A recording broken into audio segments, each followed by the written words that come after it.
Pam Bondi walked into that Senate hearing expecting routine vetting. What she got instead was a public interrogation that cut straight to the bone. Senator Mazi Hirono wasn't there to exchange pleasantries, she was there to test whether Bondi would serve the Constitution or bow to political loyalty. And the very first question set the tone, blunt, personal, and impossible to dodge. Bondi denied ever facing harassment allegations, but that was only the warm-up. Hirono then turned to the issue that has haunted every nominee connected to national controversy, the 2020 election: who won? It should have been the easiest question in the world. But Bondi's careful hesitation spoke volumes. This wasn't just about facts, it was about allegiance. 2020 presidential election. Joe Biden is the President of the United States.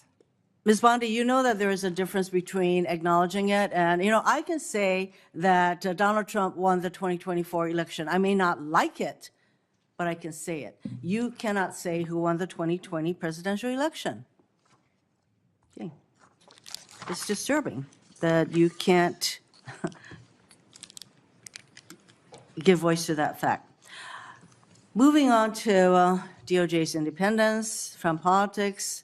Ms. Bondi, if you are confirmed as Attorney General, you will take an oath to the Constitution and not to any individual, including the President.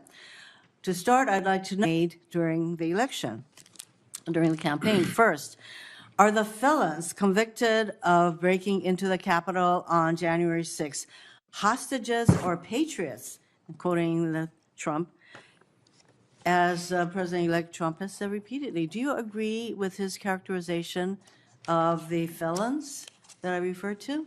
I am not familiar with that statement, Senator. I just familiarized you with that statement. Do you agree with that statement?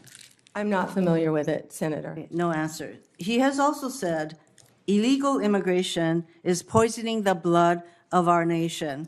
He said that in December 2023. Do you agree with that statement?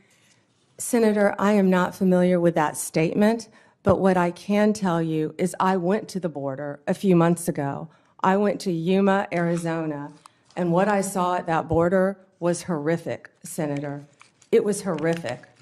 Ms. Bondi, I went to a rape crisis center. That is If I could not my finish, question. I went to a rape crisis center. Well, I'm not familiar with the statement, but I went to a rape crisis center. I met with Border Patrol agents. I'm sure you've been to the border Bondi, as well, so I you want to could get to answer my that. next question. So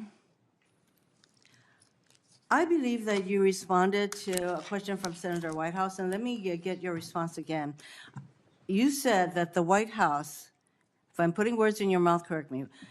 Oh, you said that the White House will play no role in investigative or charging decisions in the DOJ. Is that correct? Senator, what I said is that it is the Department of Justice's decision to determine what cases will be prosecuted. What role will the White House have in investigative or prosecutorial decisions of the DOJ? It is the Department of Justice's decision, Senator. So that sounds to me that you're saying that the White House will not have any kind of role. Meanwhile, though, you have an incoming president who said, I have the absolute right to do what I want to do with the Justice Department. And in fact, President-elect Trump considers the DOJ to be his law firm. I ask you this. If President-elect Trump asks, suggests, or hints that you as Attorney General should investigate one of his proceedings, would you do so? Me, had you met with gotten to Now, know me,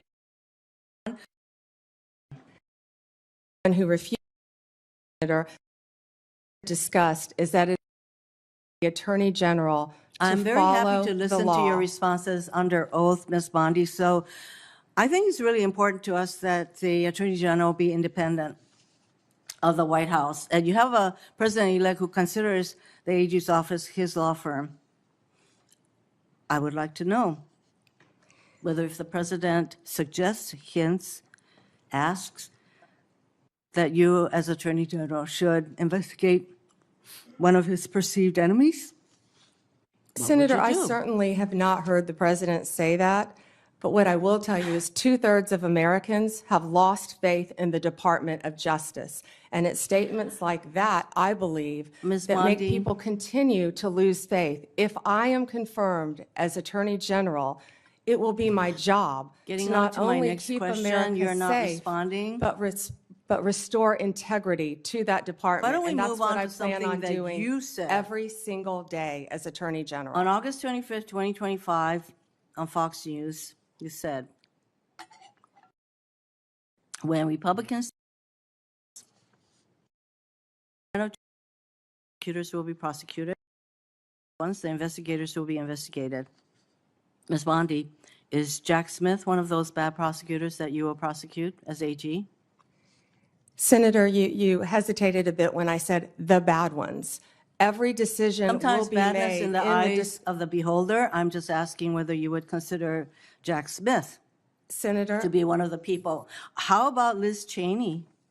Senator. How about Mary? In that tense exchange, the stakes became crystal clear. Would the next Attorney General enforce the law without fear or favor, or would the Department of Justice become just another political weapon? The very first moments of questioning set the tone for everything that followed. Senator Hirono didn't waste time with policy debates or long speeches. Instead, she cut straight to the most personal and unflinching line of inquiry possible: fitness to serve. With the cameras rolling, she asked Pam Bondi if she had ever, since becoming an adult, made unwanted requests for sexual favors or committed any form of harassment or assault. It was a blunt yes or no test of character. Bondi, without hesitation, denied it.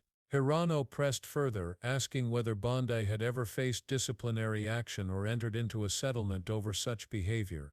Again, Bondi's answer was a flat no. On paper, these exchanges seemed routine, almost procedural, but in the chamber the weight was undeniable. This wasn't just a checklist, it was a signal that nothing would be off limits. Hirono was putting Bondi on notice. The hearing would not be polite theater but a stress test of credibility, transparency, and judgment.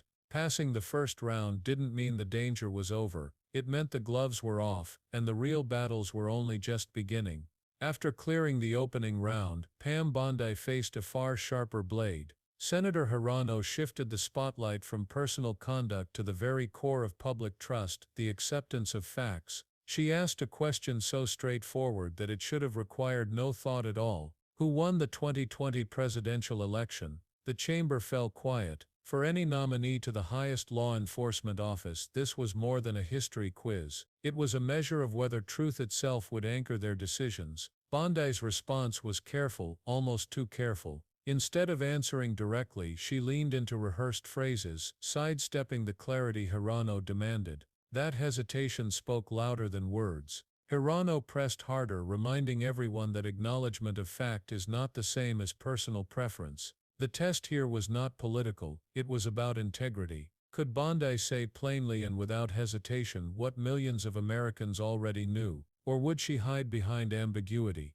In that moment it became clear this hearing wasn't about resumes or career highlights. It was about whether the nation's next top law officer could uphold reality in a world where even basic truths have become battlegrounds. Once the question of facts was on the table, Senator Hirono turned to something even more critical: independence. She reminded the chamber that the Department of Justice must serve the Constitution, not political agendas. Then she put Pam Bondi under direct pressure. Would she allow the White House to play any role in investigative or prosecutorial decisions? Bondi's answer sounded firm on the surface. She insisted such choices belonged to the Department of Justice. But the tone, polished and lawyerly, left room for interpretation. It wasn't the unshakable declaration Hirono was searching for. The senator pressed again, demanding clarity. Could the White House interfere even by suggestion or hint? The exchange revealed a fault line. Bondi repeated her stance but avoided bold language that would shut the door completely.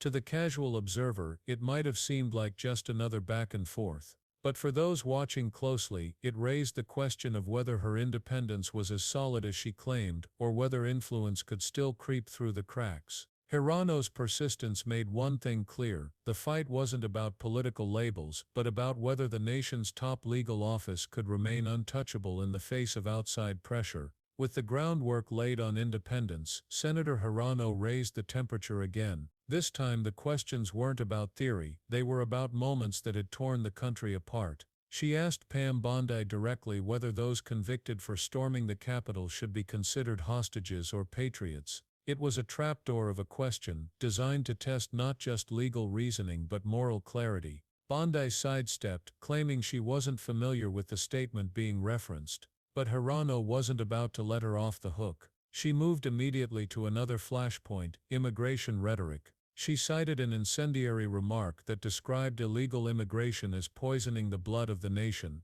Did Bondi agree? Again the nominee slipped sideways, avoiding a direct answer. Instead she pivoted to her recent trip to the border, describing horrific conditions but refusing to touch the core of the question. To some this might have looked like discipline.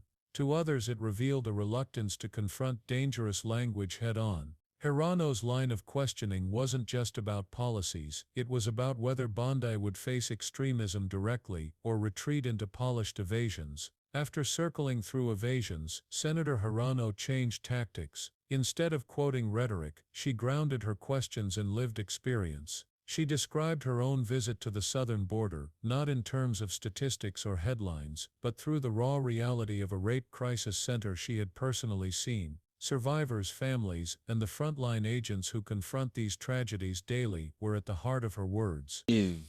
Then she challenged Pam Bondi. Could she reconcile these human costs with her carefully worded answers? Bondi tried to respond by repeating that what she saw at the border was horrific, but her reply sounded rehearsed, more like a soundbite than an acknowledgement of the pain Hirono was laying bare. This wasn't just a clash of political views, it was a moral confrontation. Hirono demanded recognition of the suffering behind the talking points, pushing Bondi to step beyond platitudes and confront the human toll directly. In that moment the hearing shifted. The debate was no longer about abstract policy, but about empathy and credibility, and Bondi's inability to match Hirono's personal urgency left an impression that her answers, however polished, were missing the weight of lived truth.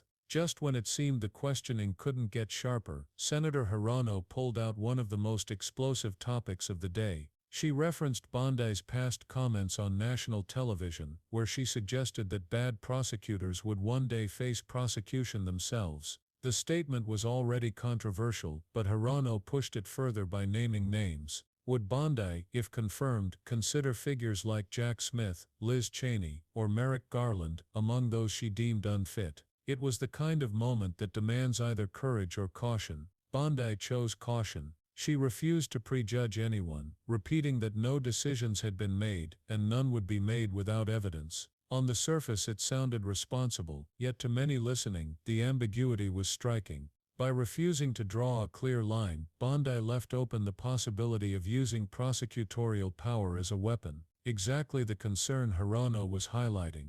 The exchange underscored a deeper fear that the Department of Justice could be turned against its own public servants. Hirono's final words in that round weren't just questions, they were warnings about what could happen if independence gave way to retribution. By the time the questioning drew to a close, the stakes were unmistakable. This wasn't simply another confirmation hearing, and Pam Bondi wasn't just another nominee. What played out in that chamber was a stress test of integrity, a trial to determine whether the next Attorney General would serve the law or bend under political gravity. Senator Hirono's line of inquiry exposed more than evasions. It revealed the tension at the core of the Department of Justice, a demand for independence battling against the ever-present risk of influence. From personal fitness questions to the 2020 election, from border tragedies to promises of retribution, each exchange peeled back another layer of doubt.